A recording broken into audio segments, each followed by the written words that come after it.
After more than a decade in the shadows, the Ninja Gaiden series returns with not one, but 3 releases this year. The surprise remaster of Ninja Gaiden 2 Black, that's already out, this fall's Ninja Gaiden 4, and in between, the 2D action platformer that returns the series to its roots, Ninja Gaiden Ragebound.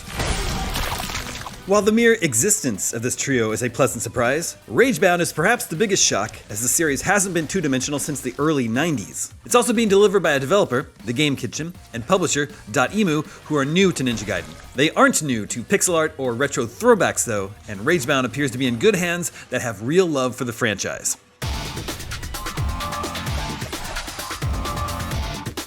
If you know The Game Kitchen's Blasphemous series, you'll know they produce some of the best looking pixel art today. Even though the Ragebound reveal trailer featured a lot of hand-drawn animation, everything I saw during my playtime was pixel art, from the title screen to cutscenes. I love the sense of depth they create in a scene like this forest area, with layers of parallax scrolling, while fireflies drift about in the foreground, unconcerned with all the bloodshed happening right in front of them. Speaking of bloodshed, defeated enemies provide a satisfying splatter of pixelated red spray. Some bad guys even have multiple death animations. I also appreciate how, while some enemy corpses will fly off screen or just burst into goo, others remain littered in your wake. Your own blood will occasionally spill on the background. For its part, meanwhile, Emu published TMNT Shredder's Revenge, Streets of Rage 4, Metal Slug Tactics, and the upcoming Marvel Cosmic Invasion. This is a team with a track record of reviving dormant game franchises and reinvigorating them with fresh ideas and often dazzling art. That seems to be the case again with Ninja Gaiden Ragebound. It looks like a supercharged 16-bit version of the NES trilogy and adds some gnarly new ninja tricks. One is the Guillotine Boost, which lets you bounce off enemies and projectiles with a spin attack. Not only will it deal damage, it extends your time in the air and therefore will help you cross wide areas with no ground beneath your feet. Game Kitchen has prepared many platforming challenges for you around this technique. You'll notice certain enemies have a glowing aura around them. These you can slash to load your Hypercharge attack, which decimates large foes and obstacles with one hit. Hypercharges can be chained together if there are multiple glowing enemies nearby, so in many instances, there's a preferable order in which bad guys should be defeated, adding one more layer for you to think about.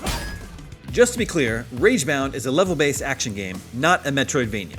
You make your way through each area slashing enemies, platforming, and fighting a boss at the end, like this large demon bat thing. Mercifully, checkpoints will prevent you from being sent back to the beginning should you be overcome. At the end of a stage, you're scored on your performance from D to S and will receive a summary of your completion time, number of kills, max combo, collectibles you found, and any challenges you completed. Challenges might be things like not taking damage or killing a certain amount of enemies with hypercharged attacks.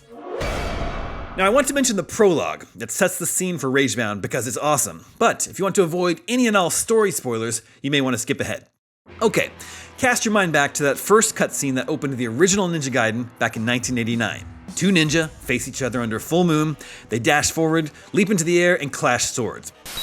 Back on the ground, after a moment, the red ninja falls, and we learn this was Ryu Hayabusa's father. Most of us had never seen anything so cinematic in a video game before. This event kicked off Ryu's quest for revenge. In the prologue of Ragebound, we play as Ryu's father in the moments leading up to his duel. It's so cool! Right from the jump, fans will recognize updated versions of classic tunes like that which underscored the moment Hayabusa-san collapses to the ground.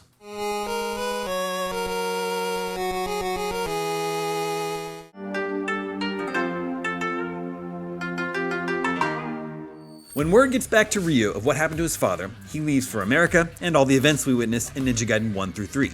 Back in his village, some kind of portal is opened that sends demons spilling into our world. With Ryu preoccupied, it's up to one of his pupils, Kenji, to save the village and dispatch this demonic threat. So it would seem the events of Ragebound play out alongside the original game, a literal Gaiden or side story then. Clever. Ryu is in one of his 3D Ninja Gaiden outfits here. He'll obviously be changing into his original blue outfit for his trip to America, but it's cool to see a 3D costume rendered in pixel art. Many gamers who came up in the 80s and early 90s still have PTSD from those damn birds that first appeared in level 3-1 of the original Ninja Gaiden. They're kind of an annoying combination of the Medusa heads and Fleamen from Castlevania. My friends, I regret to inform you, the buzzards are back. Thankfully, they still take just one hit and seem to be more manageable here, at least in the early stages. One of the most interesting new additions to the classic Ninja Gaiden formula is Kumori, a demoness who will become your companion and has some useful tricks of her own. If you happen upon a demon altar, Kumori can commune with it and switch to the dark world, where hidden demonic entities are revealed and can be used to navigate environments and open whatever was blocking Kenji's path. This isn't a cooperative game though, so Kenji will remain trapped in the altar while Kumori is gallivanting about Demon Town. She also has special attacks that can help Kenji in combat.